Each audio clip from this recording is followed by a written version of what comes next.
નમસ્તે વિદ્યાર્થીઓ, ઓનલાઈન ક્લાસરૂમમાં તમારું સ્વાગત છે। આજે બાળકો આપણે ધોરણ 3માં વિષય ગણિત સમજીશું। આજે આપણે પ્રકરણ 9 કેટલી વખત સમજવાના છીએ। તો ચાલો બાળકો આ પ્રકરણ આપણે આગળ સમજીએ। હવે આ પ્રકરણ આપણે આગળ સમજીએ તો એકનો ઘડિયો। તો જો બાળકો અહીં આપવામાં આવ્યું છે તે પ્રમાણે એક વખત 1 એટલે 1 ગુણ્યા 1 એટલે 1, 2 વખત 1 એટલે 2 ગુણ્યા 2 એટલે 2। તે જ રીતે અહીં બનાવવાનું છે 3 વખત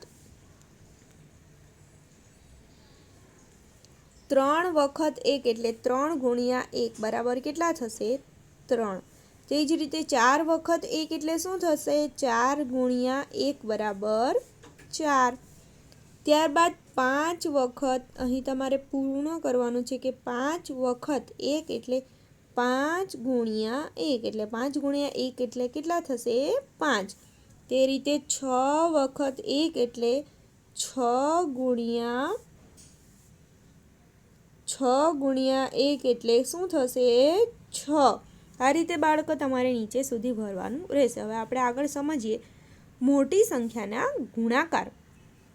હવે તમને થશે કે મોટી સંખ્યાના ગુણાકાર તમે જલ્દીથી કઈ રીતે કરી શકો? એવું થાય ને બાળકો? તો ચાલો તે આપણે સમજીએ।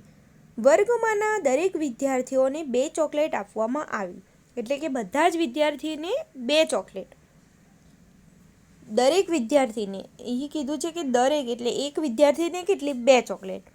જો વર્ગમાં 34 વિદ્યાર્થીઓ હોય તો કુલ કેટલી ચોકલેટ આપવામાં આવી હશે? હવે કુલ હાજર સંખ્યા કેટલી છે? 34। દરેક વિદ્યાર્થીઓને 2 ચોકલેટ। હવે આપણે પદ બનાવતા હતા તે રીતે પણ બનાવી શકીએ। એક વિદ્યાર્થીને 2 ચોકલેટ આપે છે તો 34 વિદ્યાર્થીઓને કેટલી ચોકલેટ મળે? તો આપણે શું કરવાનું? 34 ગુણ્યા 2। હવે જુઓ બાળકો, અહીં તમને આપવામાં આવ્યું છે કે શું વિચારે છે આ કે 34 ગુણ્યા 2 એટલે કે 34 વખત 2। તેમાં આપણે શું સમજીએ કે 30 વખત 2 એટલે જવાબ આવે 60। 30 દુ કેટલા થશે? 60, કેમ કે 3 દુ 6 અને પેલો 0 લગાવ્યો, તેથી જવાબ 60 કરતાં તો મોટો હોય। અને 40 વખત 2 એટલે 80, 80 કરતાં નાનો હશે આપણો જવાબ। હવે આપણે આગળ વિચારીએ, આપણે 34 વખત 2 કેવી રીતે મેળવી શકીએ? હું જાણું છું। હવે આ છોકરી શું કહે છે? હું જાણું છું। હવે એક રીત આપે છે, ભારતીએ લખ્યું। તો જુઓ, ભારતીએ એક બોક્સ બનાવ્યો, તે આપણે સમજીએ કે આ શું છે? આ છોકરો કહે છે તો જુઓ તેણે શું કર્યું? 34 છે। હવે આ 34ના 2 ભાગ પાડે છે। કયા 2 ભાગ? તો 30 વત્તા 4। એ સમજ પડ્યું? આ 4 બેઠા છે, 4માં બીજા કેટલા? 30 ઉમેરીએ તો શું થાય? 34। એટલે આ 30 અને 4 એવા 2 ભાગ પાડ્યા। અને આપણે 2 વખત 2 વડે ગુણાકાર કરવાનો છે એટલે અહીં 2 લખ્યો। હવે કોનો ગુણાકાર કરશે? 2 ગુણ્યા 30। અહીં આ સંખ્યાથી ગુણાકાર કરી એકવાર ને એકવાર આ સંખ્યા, એટલે 2 ગુણ્યા શું કરશે? પહેલાં 2 ગુણ્યા 30 કરશે। હવે 2 ગુણ્યા 30 કરે તો શું આવે? 60, તે અહીં લખ્યું છે। ત્યારબાદ 2 ગુણ્યા શું કરે? 4 એટલે 2 ચોક 8, તે અહીં લખવામાં આવ્યું છે। સમજાયું બાળકો કઈ રીતે આવ્યું છે? આ 2 વડે ગુણાકાર કર્યો 30 સાથે અને પાછો 2 વડે 2 ચોક 8 એટલે અહીં જવાબ લખ્યો છે। હવે આપણે આગળ સમજીએ 30। હવે અહીં લખ્યું છે કે 30 વાર 2 એટલે કે 60 થાય અને 4 વાર 2 એટલે 8 થાય, પણ જવાબ શું હશે? હવે આ પૂછે છે કે જવાબ શું હશે? તો આપણે આગળ શું કરવાનું? તો 30 અને 8નો સરવાળો કરવાનો। ફક્ત સંખ્યામાંની જે હવે શું કહે છે કે ફક્ત ખાનામાંની સંખ્યાનો સરવાળો કરો અને તમને જવાબ મળી જશે। તો જુઓ આપણો 60 વત્તા 8 તો આપણને 68 જવાબ મળે છે। એટલે આપણે કેટલી ચોકલેટ વહેંચવી પડશે? 68 ચોકલેટ વહેંચવી પડશે। સરસ, તે સરળ છે। સરળ છે ને બાળકો? આ તમે પ્રેક્ટિસ કરશો તો તમને તમે ઝડપથી કરી શકશો। હવે આપણે આગળ સમજીએ કે પ્રવાસમાં દરેક વિદ્યાર્થીને 4 ફળ આપવામાં આવ્યા। કુલ 23 વિદ્યાર્થી હતા। આપેલા કુલ ફળની સંખ્યા શોધો। હવે કેટલા ફળ આપ્યા? દરેકને 4 આપે છે, એટલે કે એક વિદ્યાર્થીઓને 4 ફળ મળે તો 23 વિદ્યાર્થીઓને કેટલા? એટલે 23 ગુણ્યા 4 આપણે કરવું પડશે. તો બાળકો તમારે આ રીતનું પહેલાં પદ લખવાનું કે પ્રવાસમાં ગયેલ વિદ્યાર્થીની સંખ્યા 23 છે. દરેક વિદ્યાર્થીને આપવામાં આવેલ ફળની સંખ્યા બરાબર 4. તો કુલ ફળની સંખ્યા તો 23 ગુણ્યા 4. હવે આપણે તે પહેલાં બોક્સવાળા ગુણાકારની રીતથી દાખલો કરીએ. તો જુઓ બાળકો, અહીં આપણને જે સંખ્યા છે, આપણને કઈ સંખ્યા છે? 23. તો 23ના પહેલાં 2 ભાગ પાડીએ. તો બાળકો ખાસ 23ના 2 ભાગ પડે તો આ જે પાછળ એકમનો અંક હોય તે બેઠો લખવાનો, એટલે 20 + 3 એટલે 23 થઈ ગયા. આ રીતે તેના ભાગ પડશે. હવે જુઓ, આપણે અહીં 20 અને 3 લખ્યા, 2 ભાગ પાડ્યા તે અહીં લખવાના. હવે 4નો ગુણાકાર 20 સાથે એટલે 20 ગુણ્યા 4. હવે 4નો ગુણાકાર 3 સાથે એટલે 3 ગુણ્યા 4. હવે 20 ચોક 80 અને 3 ચોક 12. હવે 80 + 12 કરીએ તો આપણને અહીં સરવાળો 92 મળે છે. એટલે તેથી 23 વખત 4 એટલે 92 થાય. આ રીતે બાળકો આપણે ઝડપથી ગુણાકાર કરી શકીએ છીએ.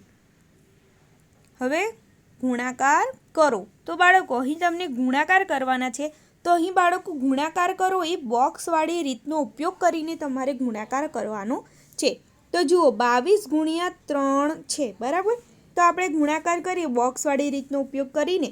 તો પહેલાં તો આપણે બોક્સ બનાવીશું બાળકો. અહીં મેં તમને સાઈડ પર બતાવું છું.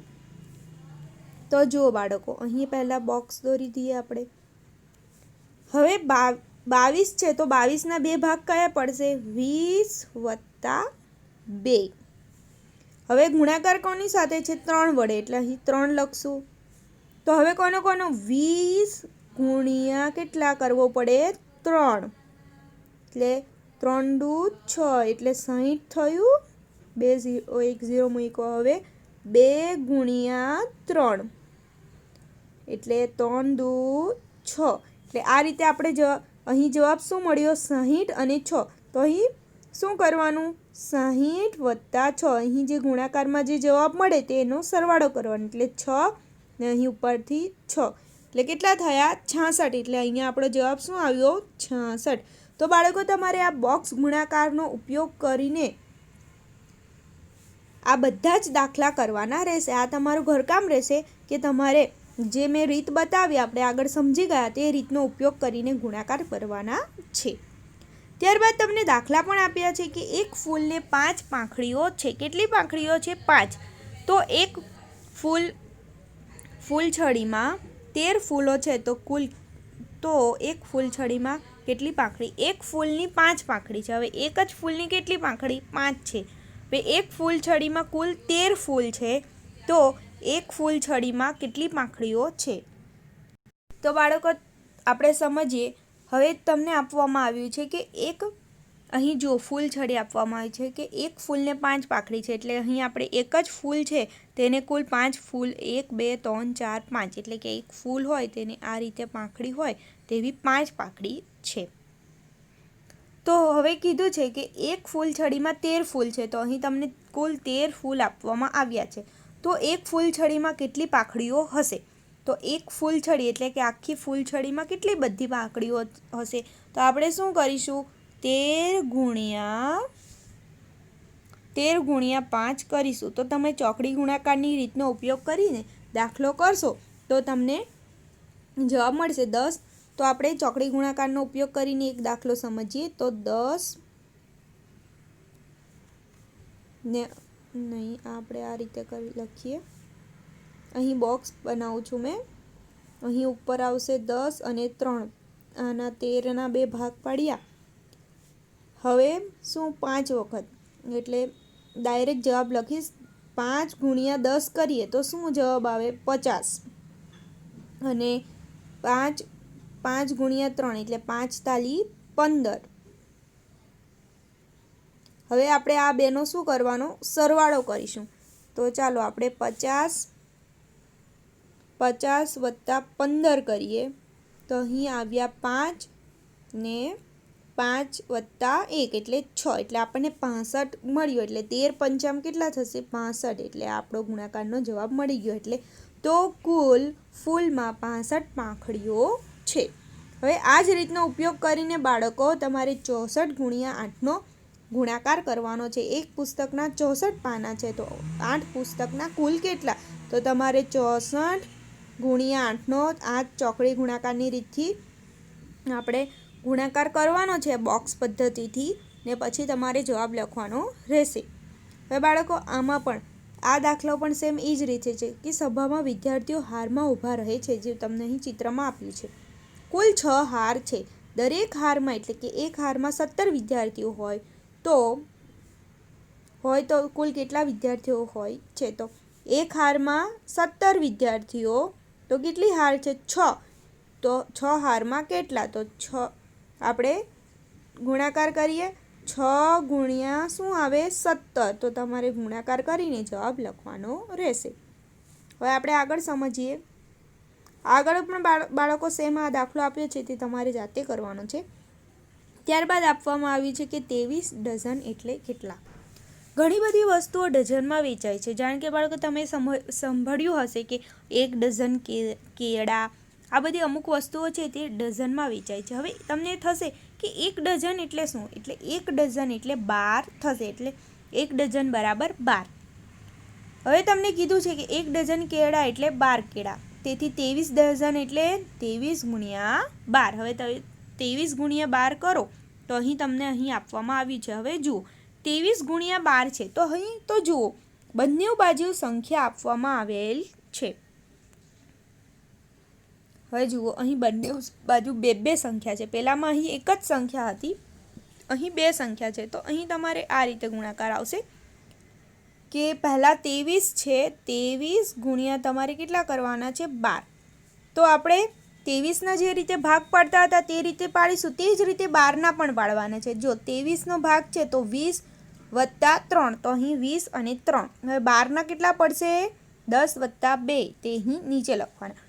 સેમ એ જ રીતે ગુણાકાર કરવાનો છે, 10 વત્તા 20 એટલે અહીં તમારે લખવાનું કે 20 ગુણ્યા 10 એટલે શું જવાબ આવ્યો તમારો? 2 એકા 2 અને 2 0 એટલે 200 આવે। તે જ રીતે 3 ગુણ્યા 10 એટલે શું આવે? 30, અહીં તમારો 200 અને અહીં 30 જવાબ આવ્યો। હવે આનો ગુણાકાર આની સાથે અને 2નો ગુણાકાર 3 સાથે કરવાનો પાછો એ જ રીતથી, એટલે 4 અને 40 જવાબ આવે અને 3 દુ 6। હવે જે 4 એ 4 આ 230 અને 40 અને 6, આ 4 એ 4નો તમારે સરવાળો કરવાનો ને સરવાળાથી જે જવાબ જે મળે, આ જો અહીં તમને આપવામાં આવ્યું છે આ રીતથી આપણે જે સમજી ગયા, અને અહીં સરવાળો કરવાનો તમારે 230, 40 અને 6નો, તે સરવાળથી જે જવાબ આવે તે આપણો જવાબ છે। એટલે આ રીતે આપણને સાચો જવાબ મળી જાય છે। આ રીતે બાળકો તમારે આગળ બીજી સંખ્યા લઈને પણ પ્રેક્ટિસ કરવાની છે। હવે આપણે આગળ સમજીએ તો પહેલાં જવાબનું અનુમાન કરો। હવે અહીં તમને ગુણાકારના દાખલા આપવામાં આવ્યા છે 42 ગુણ્યા 23, તો તમારે 42ના 2 ભાગ પાડવાના, 23ના 2 ભાગ પાડવા, 42ના શું ભાગ પડશે? 40 વત્તા 2 અને 23ના 20 વત્તા 3। આ રીતે તમારે ભાગ પાડીને બોક્સ ગુણાકારની પદ્ધતિથી દાખલા કરવાના રહેશે। હવે બાળકો આપણે આગળ સમજીએ તો અહીં જુઓ 9ના ઘડિયાની એક પેટર્ન આપવામાં આવી છે સરસ મજાની। પહેલાં તો તે સમજીએ। તો પહેલાં જુઓ તમને 9 ગુણ્યા 1 એટલે 9, ત્યારબાદ જુઓ 9 ગુણ્યા 2 એટલે 18। તો બાજુમાં શું આપ્યું છે? 1। હવે જુઓ 1 વત્તા 1 એટલે 9। હવે કેમ 18ના જ 2 ભાગ છે, 18ને છૂટા કરી દીધા, વચ્ચે સરવાળાનું નિશાન મૂકી દીધું, એટલે 18 અહીં આપ્યા છે તો વચ્ચે સરવાળાનું નિશાન મૂકીએ તો અહીં 9 થાય। પણ જો આગળ સેમ પેટર્ન આગળ વધે છે કે 9 તારી 27 થાય, તો 2 ને 7, તો 2 વત્તા 7 કેટલા થશે? 9 થશે। તો હવે આગળ આપણે ખાલી જગ્યા ભરીએ, તો પહેલાં આપણે આ ભરીએ, આ સલંગ 1 2 3 4 5, તો અહીં શું આવશે? 5। હવે આપણે અહીં 9 લખીએ,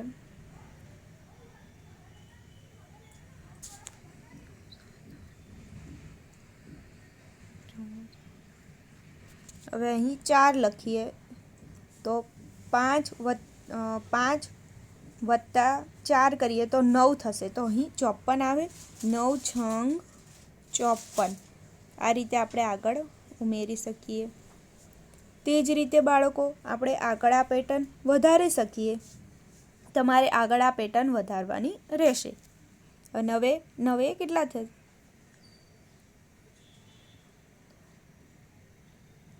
તમારે 8 સુધી કરવાનું છે।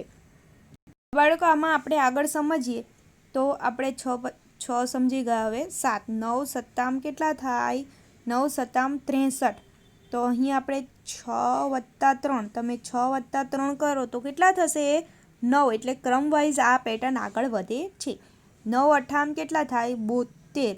તો 9 અઠ્ઠામ 72 કરો તો 7 વત્તા 2, 7 8 અને 9 એટલે અહીં સરવાળો પણ થાય છે। અને 9 છંગ 54 તે અહીં આપણે સમજી ગયા આગળ 5 વત્તા 4 એ આપણે અલગ રીતે સમજી ગયા। એ રીતથી પણ આપણે કરી શકીએ। આ રીતે બાળકો દરેક પેટર્ન આગળ વધે છે। તમે 9ના ઘડિયાની પેટર્ન જોઈ 9 જવાબ મેળવ્યા। કઈ સંખ્યાનો સરવાળો કરી શકાય?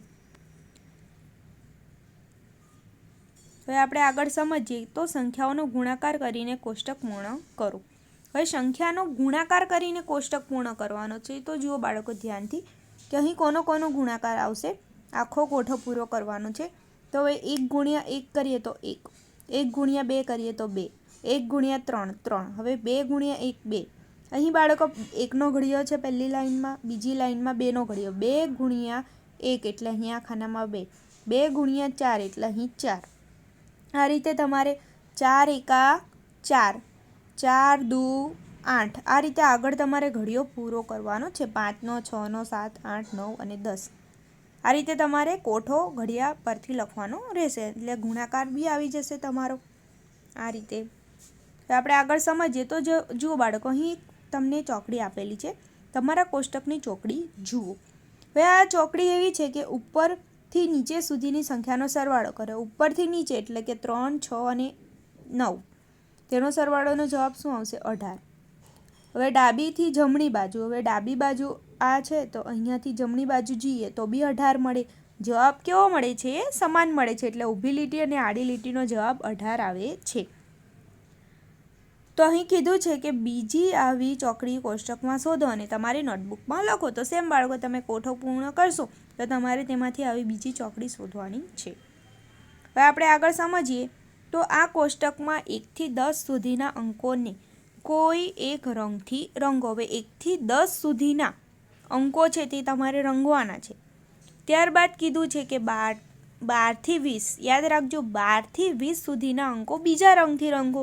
જાણ કે તમે 1 થી 10 સુધીના અંકો ભૂરા રંગથી રંગો છો તો 12 થી 20 સુધીના અંક લીલા રંગથી રંગવાના। ત્યારબાદ 21 થી 30ના સુધીના અંકો લાલ રંગથી રંગવાના। આ રીતથી તમે રંગ કરી શકો છો, અલગ અલગ કલર પૂરવાના। તમારા મનગમતા ઘડિયાને ખાલી જગ્યામાં લખો। આ રીતે બાળકો તમને આ જગ્યા આપી છે તેમાં તમને જે ઘડિયો ગમતો હોય તે ઘડિયો તમારે અહીં લખવાનો છે। આ સાથે બાળકો અહીં આપણું આ પ્રકરણ પૂરું થાય છે। હવે આગળનું પ્રકરણ આપણે નેક્સ્ટ વિડીયોમાં સમજીશું।